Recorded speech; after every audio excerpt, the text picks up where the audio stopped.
Welcome to Real Estate 101 with Bob and Beth. I'm Bob Moore from Costello Realty in Franklin, And I'm Beth Vega Whitman from RMS Mortgage in Hopkinton, Mass.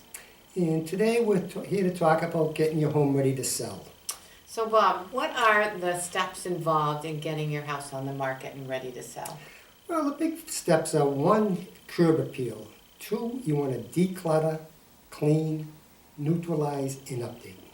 So what do you mean by curb appeal? What is it? I hear people talk about that all the time, but what does that actually mean? Well, curb appeal is when somebody pulls up to your house and takes its first look. You never get a second chance to make a first impression.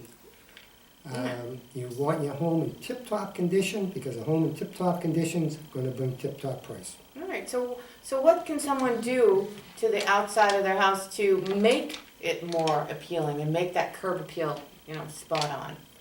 Well, there's a lot of things you can do. First we'll start with the basics. Cut the grass, pick up the kids' toys, pull the weeds in the flower garden, maybe plant some extra flowers. You also want to get rid of the old rusty mailbox.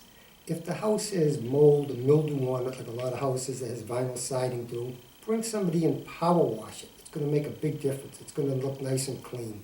The one thing you don't want is the old 57 Ford jacked up with no tires on it sitting in your driveway. People are going to pull up, take one look, and keep on going. So you want to make a good impression. Good impression, make it inviting. All right, great. And so now that you did the outside of the house, what are the things you can do on the inside of the house to make it more attractive and inviting? Well, once you get inside, you want to clean. You want to neutralize the colors and declutter. Okay.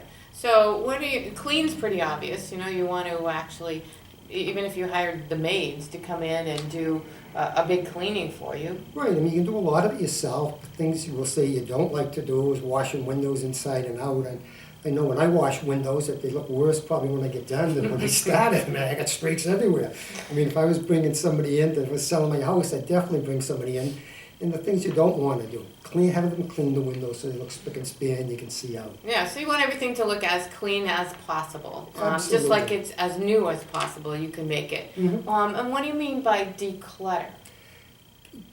To simplify, get your junk out of there. You don't want to have the house an obstacle course. People want to be able to picture their furniture in there. If you have a dining room and you have the large table, you want to get the leaf out of it. Get rid of some of the chairs. You're not having Thanksgiving dinner this weekend, so if the table looks smaller, the room's going to look bigger. And this way, buyers can picture their furniture in there, their Right. table, their belongings. So make it as open as possible, so not an obstacle course. And also, I know when I go to some houses, there's, in their storage areas, there might be in their garage or their basement or their attic, tons of stuff, and you can't even see how much space there is. So put all that stuff in storage. This is the stuff you have to get rid of. Put it in storage, or if you have a friend that's got some room in the cellar, the garage, put it in there. Get it out of the house. Make it so people can walk through your house, picture their furniture and belongings in there. What would you suggest, like, as far as, let's say I had a Tiffany lamp or something that was special that's a built-in really, but I wanted to keep it as the seller. What should we do about that? Just write it in as an exclusion? No. What I suggest to do is, if you have that Tiffany light or some special plant, a few other things you're definitely taking with you, this is the time to replace them. Oh, just take it out right now. Take it out right now so there's no question. The buyers are not even going to see it. You have a light, take it down, go down to Home Depot, replace it, put another light fixture up. If you have that special flower somebody gave you out in the yard there, you're definitely taking it with you. Dig it up, replace it, maybe put another bush or whatever in its place. But get Right. those So things don't out. even make it come up. Have it just gone. Gone, so there's no question about it. All right.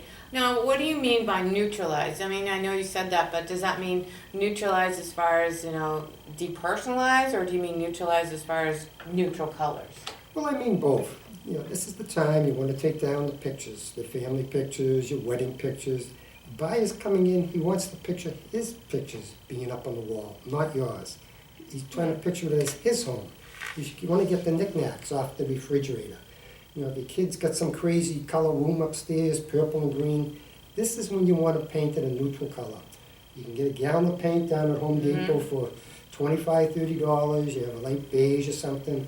It looks good. I've been out showing properties with some prospective buyers, and they'll walk into a room and it's horrible. My furniture will never go with this. Look at the walls. And you try and tell them, all you have to do is paint it. And I mean, some people just can't, will say, Well, see. Yeah. visualization is everything, and some people, yeah, it's just gonna turn them off immediately, and they're gonna think of that house negatively because it had that Yeah, a negative couple of color. crazy colors upstairs, but if they were a lighter color, a neutral color, like a tan or an off-white, they could picture their bedroom set in it. And this is where, you know, they're picturing their furniture in there. It's a big plus. I mean, if somebody just hates it, they can't walks right out of the room, the house could be sitting there for a few of these little things. Right, and then you talked about updating. Now, do you mean if the kitchen is, not really up to date? Do you mean like renovating the kitchen? No, I don't really mean, that's one option, but it's gonna cost you a lot of money. And what we usually suggest is to go in there, take care of the little things. You know, if the faucet is leaking, replace it, or fix the valves, or put washers in, whatever you need. If the kitchen sink is all rusty, it's a stainless steel sink, it's rusty, replace it. You can go to the knobs on the cabinets, replace them, or the hinges. It's gonna update them, it's gonna make it look good. You go into the bathroom, if you have an old vanity or a mirror that's really outdated. Or a it's green toilet? And a green toilet, and a green bathtub also. You can bring bathtub fitters in, put a new lining in the tub, which is gonna look a lot better. Replace the medicine kit or the cabinet and the counter. You know, you can get out of Home Depot for sharp money, replace these things, and it's gonna make a big difference when buyers are looking at your property. Yeah, I agree. All right, so now that we talked about how to make the outside and the inside look, as appealing as possible and spruce it up, all right? Mhm. What else do you think a seller could do at this stage? Well, you think you have everything all set to go. What we suggest is if you have friends, neighbors, or even your real estate agent, ask them to come in, take a look at your house, and give them your honest opinion. If you were buying this house, what do you see wrong? What would you like to see changed? Get their opinion. So they might just have little things that they say to do that make a big difference. Oh, absolutely. Like even rearrange the furniture this way and it will look more open. Right, or maybe get rid of a piece of furniture or add a piece of furniture and, almost like staging the house. A lot of times you get 3 or 4 opinions. It's a lot better than just your opinion trying to figure out what you need. And is there an extra step that sometimes you recommend people take after that if they can? Well, there's one big step, and it's going to cost you a few dollars. What we also recommend, you might want to bring a home inspector in. I've had a few people do that before, as just like the potential buyer would.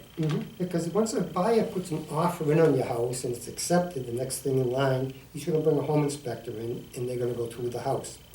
If you bring a home inspector in before the buyer gets involved, you're going to know everything that's wrong with the house.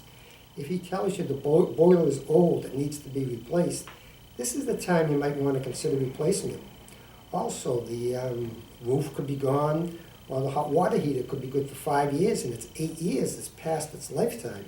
When their home inspector comes in, he's going to flag all these things. So if you replace these ahead of time, so instead of, we'll say, selling your house for $200,000, we could list it for maybe $205,000. And these are some of the pluses for your house. It has a new boiler, it has a new hot water heater. Small things like GFI, ground fault breakers around water, like the kitchen, the bathroom, required by code. You can bring electrician in, sharp money, have these replaced. So things that they can do that will make sure that it looks like and it appears that you always well maintained the house and it's updated and cared for. That's correct. So it's little things. Right, so when they bring their home inspector in, instead of having a 50-page report, you get a lot of the little things out of the way, you're down to a 20-page report and nothing major. And that can make a difference in price.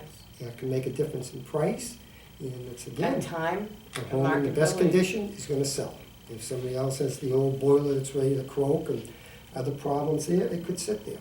All right, so keep in mind that a good realtor will go through all of these steps with you from beginning to end, and help you with the process. And like a good professional, experienced realtor like Bob. So Bob, if they wanted to get a hold of you, what's the next step? Well, they can reach us at Costello Realty. We're located at 195 Main Street in Franklin, Mass.